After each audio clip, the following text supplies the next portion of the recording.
In this tutorial, I'm going to show you how to find and grab discounts on TradingView so you can upgrade your plan and save money. Don't forget to like and subscribe.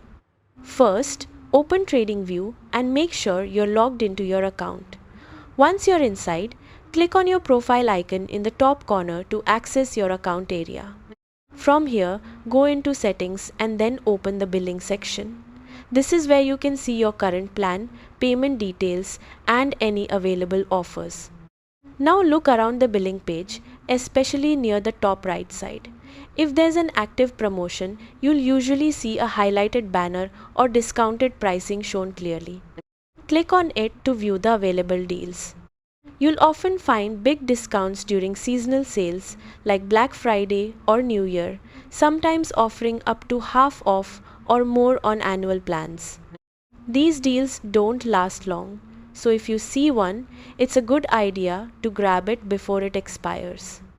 Also, keep checking regularly or stay logged in because TradingView occasionally shows limited time offers to active users. That's it.